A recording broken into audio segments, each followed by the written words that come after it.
అద్భుతమైనటువంటి తిథి మహావైశాఖి అంటారు. మహావైశాఖి అంటే వైశాఖ పౌర్ణమి. విశాఖ నక్షత్రంతో కూడుతుంది. విశాఖుడు, నైగమీషుడు, స్కందుడు, ఈ పేర్లన్నీ సుబ్రహ్మణ్యేశ్వర స్వామి వారిలే. విశాఖుడు అన్న పేరు మహాభారతంలో వాడారు మహానుభావుడు నన్నయ్య గారు. నైగమీషుడు అన్న పేరు కూడా ఆయనే వాడారు.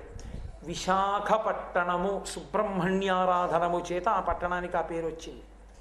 విశాఖ అంటే సుబ్రహ్మణ్యుడు. విశాఖుడై ఎక్కడుంటాడు అంటే ఆయన ఎండిపోయిన చెట్టులో పార్వతీ పరమేశ్వరులతో కలిసి ఉంటాడు.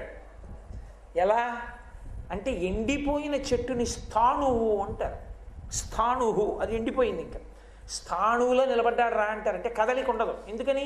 ఆకులా కొమ్మలా ఏమున్నాయి, ఏం ఉండదు. ఎండిపోయిన చెట్టు అలా ఉంచుకుంది. అందుకని స్థాణు రూపంలో పరమశివుడు, ఆ ఎండిపోయిన చెట్టు రూపంలో ఉన్నవాడు పరమేశ్వరుడు. అసలు యథార్థంగా స్థాణువు అంటే కదలడానికి చోటు లేనివాడు.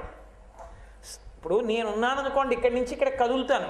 నేను ఈ బ్రహ్మాండం అంతా నిండిపోయాను అనుకోండి, నేను ఎక్కడ కదులుతాను? ఇక కదలడానికి నాకు చోటేది?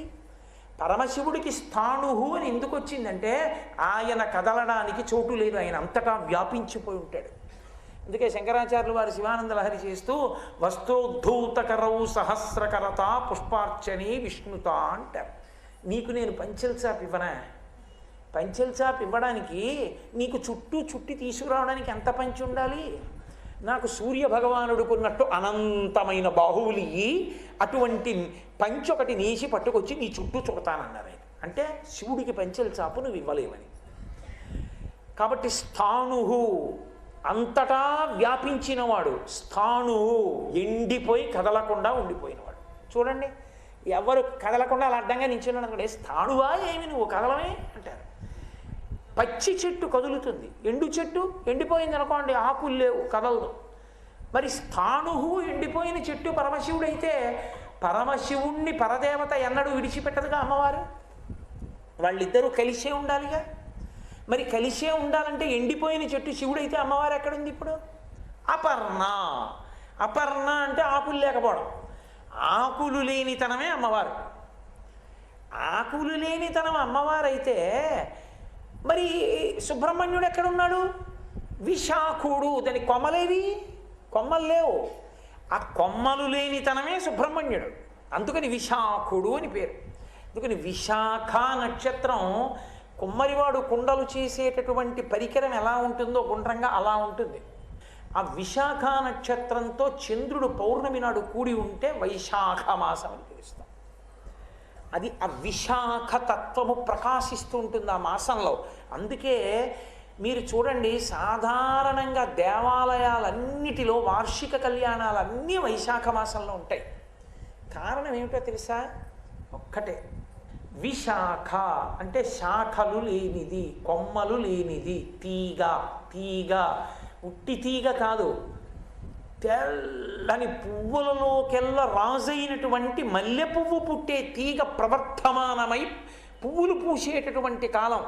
అటువంటి కాలం కాబట్టి వైశాఖ మాసము అంటే లోకమునకంతటికీ ఉపాసన యందు గొప్ప అనుగ్రహాన్ని ఇవ్వగలిగినటువంటి వసంత ఋతువుతో కూడుకున్నటువంటి కాలం.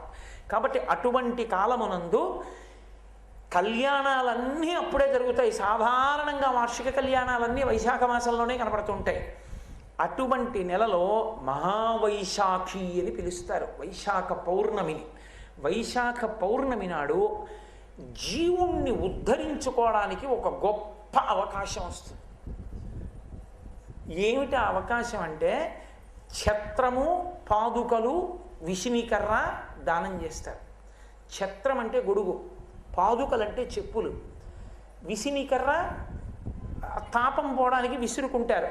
వైశాఖ పౌర్ణమి వచ్చేటప్పటికి ఇంకా ఉక్కపోత ప్రారంభమవుతుంది. ఎందుకంటే వసంత ఋతువు పూర్తయి గ్రీష్మ ఋతువు వచ్చేస్తుంది. ఇప్పుడు వసంత ఋతువే గ్రీష్మ ఋతువులో ఉంటుంది. ఎందుచేతనంటే లోకం మర్యాద తప్పింది, ఋతువులు మర్యాద తప్పాయి. కాబట్టి అటువంటి గ్రీష్మ ఋతువు వచ్చే ముందు ఎవరు ఈ లోకమునందు ఆరోగ్యంగా ఉండి వారి శరీరము ప్రశాంతంగా అనారోగ్యం లేకుండా అన్ని విధాలా యోగ్యంగా ఉంటే లోకాన్ని ధర్మమునందు నడిపించగలిగినటువంటి సమర్థత కలిగిన వారై ఉంటారో అటువంటి వారందరికీ అందుకిస్తారు బ్రాహ్మణులకు కారణం అది. గోబ్రాహ్మణీభ్య శుభమస్తు నిత్యం. ఇతరులకు ఇవ్వకూడదా అండి అంటే ఇవ్వకూడదని కాదు, ఇవ్వచ్చు, తప్పేం లేదు. బ్రాహ్మణుడికి ఎందుకు ఇస్తారంటే ఈశ్వరుని యొక్క అనుగ్రహాన్ని నీకు తెచ్చిపెట్టడంలో ఉపకరణమై ఉంటాడు. ఎక్కడో ఎవరో హాస్పిటల్లో ఉన్నారు, అయ్యా మా వాళ్ళు హాస్పిటల్లో ఉన్నారండి అనేటప్పటికీ ఎవరు గుర్తొస్తారు మనకి? పరమేశ్వరుడు గుర్తొస్తాడు. మహానుభావుడు మన అనుగ్రహించాలని కోరిక పుడుతుంది. పరుగు పరుగున దేవాలయానికి వస్తాం, అయ్యా మా వాళ్ళు ఇలా హాస్పిటల్లో ఉన్నారండి, చాలా బాధగా ఉంది అనగానే ఏం బెంగలేదండి, మీకు ఎందుకు, మీ వాళ్ళు సంతోషంగా ఉంటారని ఇంత కుంకం తీసి ఇచ్చాడనుకోండి అర్చకుడు. ఆనాడు అర్చకుడు తీసి ఇచ్చినటువంటి కుంకం వలన మీరు పొందినంత ఓదార్పు, ధైర్యం ఈ ప్రపంచంలో ఎవరి మాట వలన పొందలేరు. ఒక దేవాలయంలో పనిచేసేటటువంటి అర్చకునకు ఉన్న గొప్పతనం అది. అందుకే ఒక మంత్రభాగాన్ని సమన్వయం చేసి దేవతల యొక్క అనుగ్రహాన్ని తీసుకొచ్చి పెడతాడు. అందుకని బ్రాహ్మణులకు పట్టుకెళ్ళి వాళ్ళ కాళ్ళు కాలిపోకూడదని చెప్పులు, గొడుగు, వాళ్ళకి చామరం, ఓ విసినికర్ర, 4 మామిడి పళ్ళు, కట్టుకోవడానికి చలవబట్టలు, తెల్లటి వస్త్రద్వయం, ఇటువంటివన్నీ ఇస్తారు. ఉదక కుంభం, చల్లటి నీళ్లు పోసిన కుండ అవి పట్టుకెళ్ళి ఇస్తారు. వారికి వైశాఖ మాసంలో ఇవ్వడం వలన నీవు సంసార తాపము నుండి బయటికి రాగలిగినటువంటి ఈశ్వర అనుగ్రహాన్ని పొందుతావు. అది వైశాఖ మాసంలో వచ్చేటటువంటి పౌర్ణమికి ఉండేటటువంటి ప్రత్యేకత. అందుకే దాన్ని మహావైశాఖి అని పిలుస్తారు. చిన్న దానం చేసి చిన్న దానము వలన నువ్వు ఎనలేని ప్రయోజనాన్ని పొందుతావు. వైశాఖ మాసంలో కళ్యాణాలు జరుగుతుంటే విసినికర్రలు పంచుకుంటారు. విసినికర్రలు తీసుకురావడం, కళ్యాణాలన్నీ సాయంకాలాలు అవుతాయి. సాయంకాలం అవుతున్నప్పుడు ఐశ్వర్యవంతులు అనుకోండి, ఏదో మల్లెపూలు కొని ముక్కలు కోసి తీసుకొచ్చి సువాసినులందరికీ కొప్పులో పెడతారు. ఎందుకని? అది ఉల్లాస కారణం. ఆ మల్లెపువ్వు వాసన ఉపశాంతినిస్తుంది అందరికీ. విసినికర్రలు పట్టుకొచ్చి ఏదో బిచ్చగాడికి ఇచ్చినట్టు ఇవ్వడం కాదు.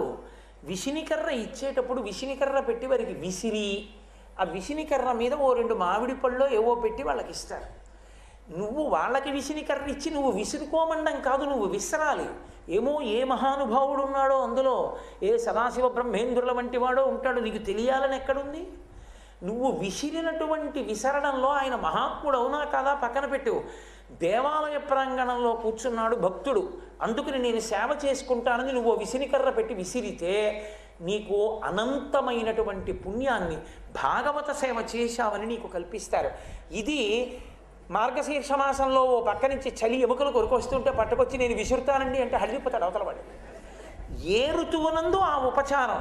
వైశాఖ శుక్ల పౌర్ణమి నాడు ఇటువంటి ఉపచారం చెయ్యడానికి యోగ్యమై ఉంటుంది.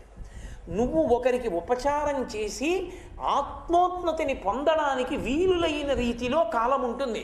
కాబట్టి మహావైశాఖి నాడు ఈశ్వరారాధన చేస్తారు.